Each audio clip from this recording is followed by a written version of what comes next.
Baik, selamat pagi semuanya. Ya, hari ini kita akan tutorial kaitannya dengan pemasangan infus ya.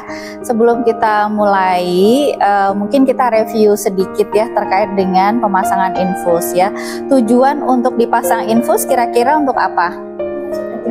Memasukkan cairan, kemudian pemberian obat, kemudian apa lagi? Memberikan nutrisi ya, memenuhi kebutuhan cairan nutrisi pada pasien. Prinsip dalam pemasangan infus itu tidak steril tetapi bersih ya, sehingga alat-alat yang disiapkan itu ada handscoon disposable.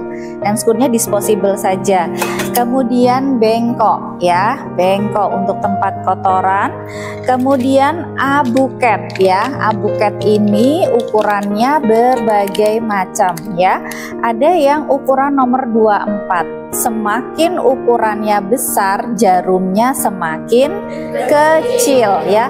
Yang ini 24, biasanya digunakan untuk anak-anak, remaja, dewasa ya. Kemudian yang ini ukuran 20 ya. Nah, yang pink ini ukuran nomor 20. Kemudian ada yang ukuran nomor 22 ya. Satu lagi yang sering digunakan itu nomor 18 yang warnanya hijau. 18 ini sering digunakan untuk pasien transfusi seperti itu ya, karena jarumnya lebih besar. Untuk dewasa, kemudian untuk pasien persalinan, biasanya persalinan itu kita pakai yang nomor 18. Kalau untuk lansia, karena lansia itu pembuluh darahnya kecil dan lari-lari, kita pakainya yang 24 bisa atau nomor 22. Kemudian peralatan yang lain ada tourniquet ya, kita membutuhkan ini untuk pasang infus. Kemudian ada dua macam ini ya, ini ada infus set ya dan transfusi set. Jadi kapan kita menggunakan infus set? Kalau memang pasien ini hanya untuk rehidrasi cairan, kemudian pemenuhan kebutuhan nutrisi, pemasukan obat. Tetapi kalau untuk misalnya persalinan, kita langsung pakai yang transfusi set ya. Jadi kalau transfusi set ini misalnya nanti tiba-tiba harus ditransfusi, sudah tersetting nanti akan dimasukkan darah ya. Oke. Kemudian di sini ada perla sama stick laken ya. Oke. Kemudian ada Hepavik ya. Ini ada Hepavik. Kemudian ada kasa. Kemudian ada kapas alkohol. Nah, kita butuh kapas alkohol ya, dan gunting plester. Oke, itu adalah peralatan yang kita gunakan pada saat kita menginfus pasien. Pemasangan infus ya. Jadi kita nanti seperti biasa salam dulu, sapa ya. Permisi Bapak atau Ibu, perkenalkan nama saya Bidan Sinta yang bertugas pada pagi hari ini. Kebetulan dari rekam medis ini tekanan darah Bapak atau Ibu ya menurun, kemudian nadi Ibu juga cepat ya, dan Ibu tampak lemas sekali, sehingga ini harus kita lakukan rehidrasi cairan. Dan nanti ada beberapa obat yang masuk, karena kebetulan tadi kok saya baca di riwayat rekam medisnya Ibu tadi muntah berulang kali, sehingga harus ada obat yang kita masukkan melalui infus. Apakah Ibu bersedia? Ya, saya bersedia. Jelaskan kepada keluarga juga ya. Mohon maaf Pak, ini Ibu mau kita pasang infus ya, nanti untuk rehidrasi cairan, untuk memasukkan obat-obat dan pemenuhan nutrisi Ibu. Kalau Bapak bersedia, nanti mohon untuk tanda tangan pakai rekam inform consent ya. Ketika sudah mendapatkan persetujuan dari keluarga dan pasien, kita lakukan tindakan. ya. Oke, setelah selesai kemudian kita persiapan, jangan lupa kita cuci tangan ya. Masih ingat cuci tangan 6 langkah? Ya, cuci tangan 6 langkah. Kemudian kita setelah itu kita menggunakan handscoon. Prinsipnya apa tadi? Bersih. Ya, kalau bersih kita menggunakan handscoon. Handscoonnya disposable. Langsung setelah cuci tangan kita menggunakan handscoon ya. Kemudian kita pasang perlak terlebih dahulu.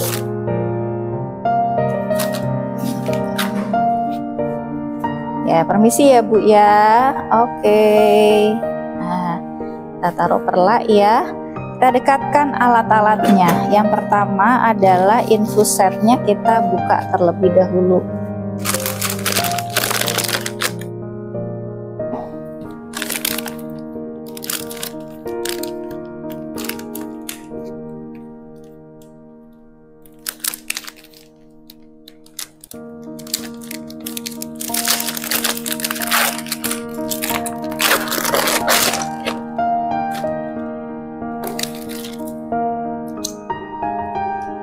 Ingat ya, yang sisi sebelah sini ini adalah sisi yang steril, nanti yang akan kita masukkan ya. Jadi ini masih berada di dalam plastik. Nah, kemudian kita siapkan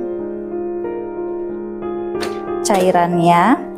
Cairannya itu ada berbagai macam ya, ada RL, NaCl, D5 ya. Jadi kalau pasien itu lemes, untuk rehidrasi cairan kita menggunakan cairan isotonik.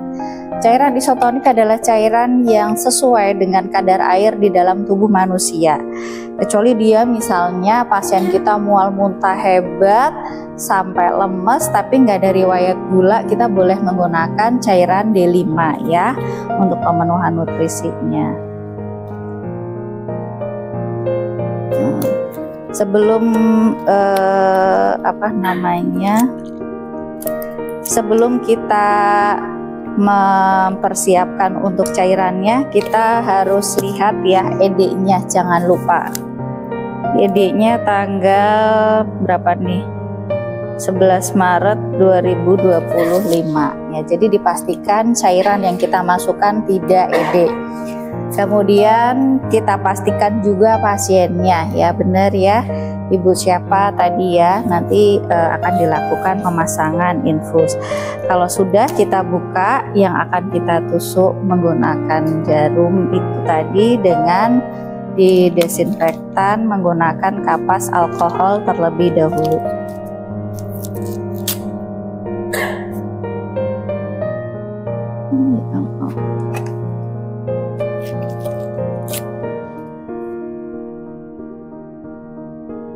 Nah, areanya kita desinfektan terlebih dahulu.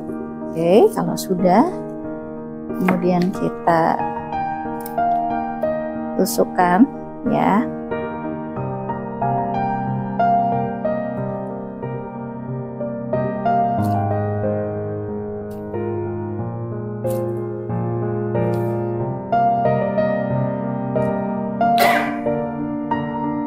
Nah, biasanya ini kita digantung terlebih dahulu ya, posisinya lebih tinggi.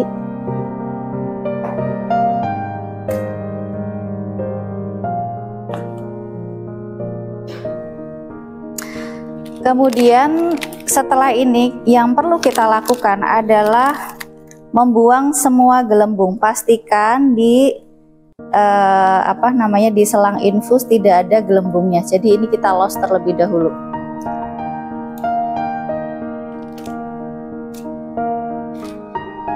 Sampai tidak ada gelembungnya.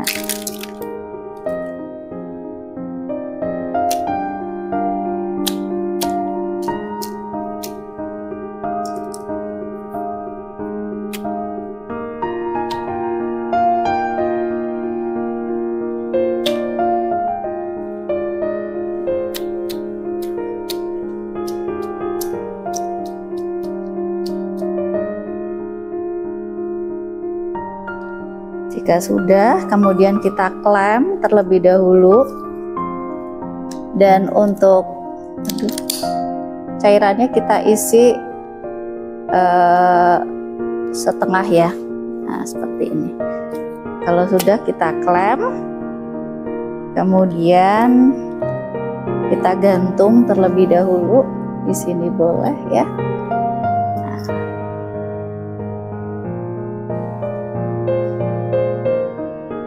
Sekarang kita akan melakukan proses untuk pemasangan infus. Kita pilih abuket nomor 20 ya. Kita siapkan torniketnya, kemudian abuketnya, kemudian semua perlengkapannya kita dekatkan ya, didekatkan. Dan yang terpenting adalah kita menggunting HEPA-FIX terlebih dahulu ya, yang akan nanti kita gunakan pada saat memplester.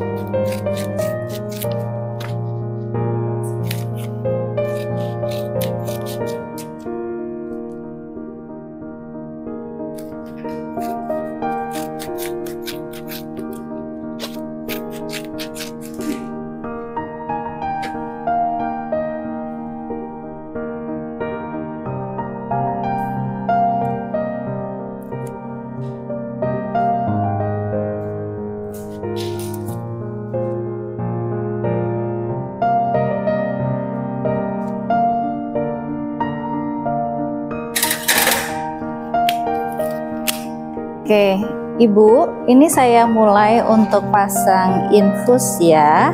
Jadi pasiennya diberitahu, kemudian kita mulai pasang infus.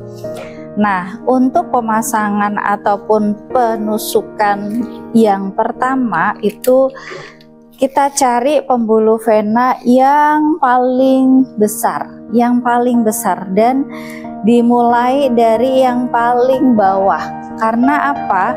Kalau nanti area yang bawah pecah misalnya ya, nggak bisa, kita bisa naik ke atas. Tapi kalau kita menentukan sudah langsung yang di atas, kalau sudah pecah, teman-teman nggak bisa untuk ngambil yang di bawah ya, karena sudah pecah dari atasnya.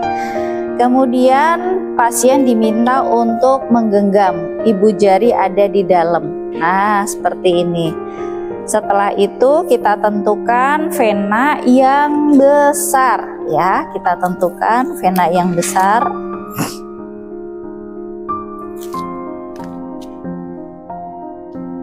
Ya, tadi jerinya nekuk ya. Misalnya nih vena yang besar. Nah, 1 kali usapan dah ya, desinfektan 1 kali usapan. Ini kita bawa aja ya. Kemudian mulai kita pastikan abuketnya juga belum ede ya. Nanti jangan-jangan abuketnya ede.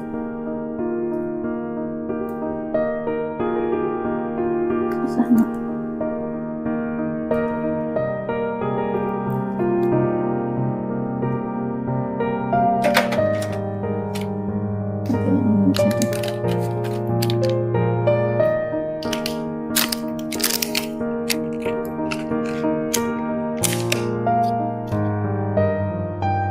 Kencangkan terlebih dahulu, kita buka ya. Nah, diperhatikan sudutnya adalah 45 derajat. Area vena itu adalah area yang kelihatan nanti pembuluh darahnya. Terus jarumnya menghadap ke atas ya, jarumnya menghadap ke atas. Ini handspoonnya nggak pas. Jarumnya menghadap ke atas, tangannya ditekuk ya. Terlalu jauh, nanti mungkin minta tolong salah satu asisten membawakan ininya nah ini bukan tiangnya, ininya dah dibawa aja gini, nanti kalau membutuhkan langsung ya. Ya, Ibu, ini mulai saya suntik ya. 45 derajat menghadap ke atas jarumnya. Kemudian turun, kalau sudah masuk nih, turun, terus dilepaskan, jarumnya dilepaskan pelan-pelan, ini masuk,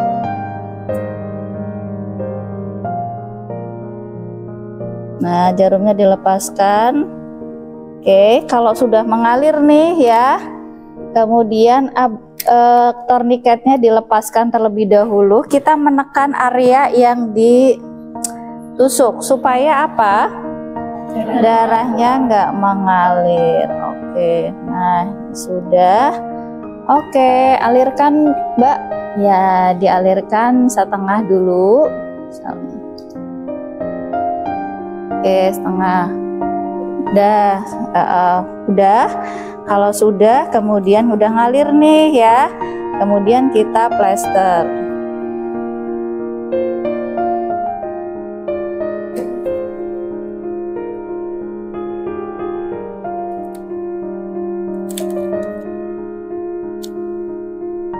Karena besok kalian tugasnya sendirian ya.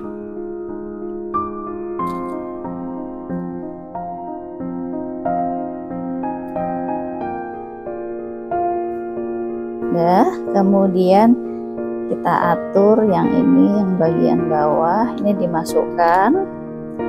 Terus nanti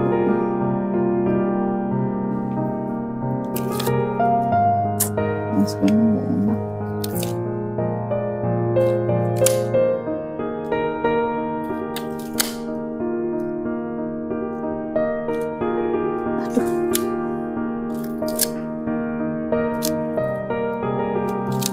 Iya, kalau pakai handscoon, kalau sudah masuk misalnya kita mau melester, nggak usah pakai handscoon, nggak apa-apa, karena nempel nanti.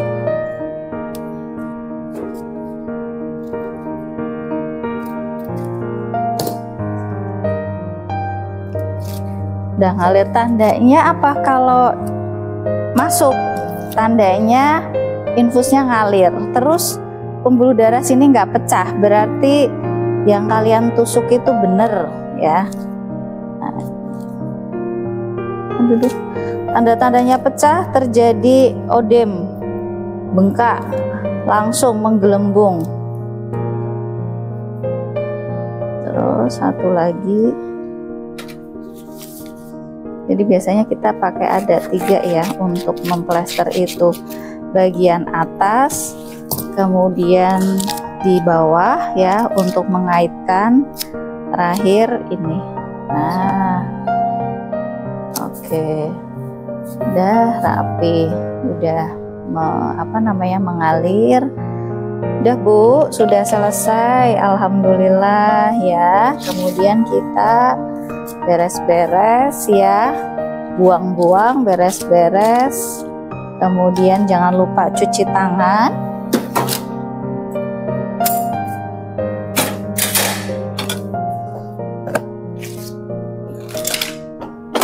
Ya, kita jangan lupa diakhiri dengan cuci tangan 6 langkah. Setelah itu kita kembali ke pasien ya. Gimana Bu setelah diinfus nih? Ya Mbak, alhamdulillah ini nggak lemes gitu ya. Sakit nggak Bu? Ya sedikit, nggak apa-apa ya Bu, karena ini memang harus ada cairan yang masuk, karena nanti obat-obatan pun nanti dimasukkan lewat infus. Ibu nanti kalau ada apa-apa nanti bisa panggil saya di nurse station. Saya mohon izin untuk melakukan kegiatan selanjutnya. Terima kasih atas kerjasamanya. Selamat pagi. Udah selesai. Dokumentasi. Nanti yang didokumentasikan apa? Pada hari, tanggal, jam. Kemudian telah dilakukan pemasangan infus pada nyonya ini siapa ya, untuk pemenuhan kebutuhan nutrisi dan cairan. Infus sudah terpasang, kemudian kita mengatur tetesan ya, diatur tetesannya dengan tetesan 20 tetes per menit, misalnya tertanda bidan siapa, kasih tanggal sama kotaknya. Udah selesai dokumentasi seperti itu. Bagaimana cara mengatur tetesan infus ya? Kalau nanti misalnya nih ada instruksi grojok Mbak gitu ya. Grojok itu berarti Ini cairannya los, bener-bener ini diloskan, pol grojok. Biasanya ini untuk rehidrasi cairan, dia lemes banget, harus digrojok ya. Kemudian disuruh ngatur 20 tetes aja per menit. Berarti dalam 1 menit itu berapa detik? 60 dibagi 20 berarti berapa? 60 dibagi 23 berarti dalam 1 detik berapa tetes? 3 tetes. Kalau nanti diminta buat 24 tetes per menit, caranya gimana? 60 dibagi 24 berarti per detiknya berapa tetes? Hah? Berapa? Ya, nanti cara menghitungnya seperti itu ya. Jadi nanti kita pakai stopwatch itu. Pokoknya tergantung dokternya nanti instruksinya gimana. Mau dibuat 20, 24 atau 12. Kalau misalnya lini itu di 12 tetes per menit. Kalau 12 tetes per menit berarti 60 dibagi 12 berapa? 5. Berarti 5 detik 1 tetes. Pakai stopwatch 5 detik netes, 5 detik netes, udah berarti benar ya. Caranya seperti itu, mengatur tetesan cairan tergantung instruksi dari dokternya ya. Oke, mungkin itu terkait dengan praktek pemasangan infus ya. Sekarang tadi kita sudah praktek pemasangan infus. Nah, sekarang kita akan praktek bagaimana cara melepas infus ya. Sama ya, kita salam sapa kepada pasien. Ibu, ini alhamdulillah ya, ibu udah makannya udah bagus, udah sehat, udah mau pulang ya, sehingga infusnya ini harus kita lepas ya. Oke, alatnya apa saja? Sediakan bengkok, kemudian nanti kita harus juga pakai handscoon ya. Kemudian ini namanya plester. Nah, plester ya, disiapkan ini. Nah, gimana Bu kondisinya? Alhamdulillah, Mbak udah enak. Saya udah kangen sama rumah, pengen pulang gitu ya. Ya, alhamdulillah, nanti jaga kondisinya ya Bu ya, supaya Bu sehat terus ya. Kemudian pakai kapas alkohol. Jangan lupa selalu pakai kapas alkohol. Nah, kemudian jangan lupa sebelum kita mau melepas nih ya, ini klem dulu sampai bener-bener ini nggak ngalir. Kemudian kita desinfektan dulu area yang akan kita lepas supaya apa toh? Satu, dia juga nggak kesakitan ya, jadi lebih mudah.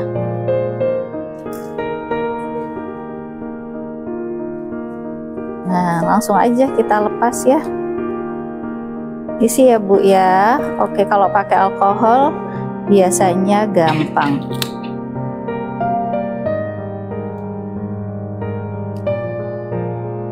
Nah, karena kalau pakai Epavix sudah sudah apa namanya, raket banget. Jadi langsung aja kita. Nah, pelan-pelan ini sambil ditekan. Jadi supaya apa? Pembuluh darah nggak ngalir. Nah, seperti ini. Jadi jangan dibiarkan ngalir ketika nanti mancur ya. Kemudian letakkan dulu ya, karena ini infeksius. Kemudian di plester. Yang penting sudah kita dep terlebih dahulu. Kemudian kita plester. Karena pasti masih ada luka bekas tusukannya. Diganti pakai plester. Nah, udah selesai Bu. Nah, bisa mobilisasi, bergerak dengan apa namanya, nyaman tanpa ada penghalang, ada infus. Terima kasih atas kerjasamanya. Selamat siang.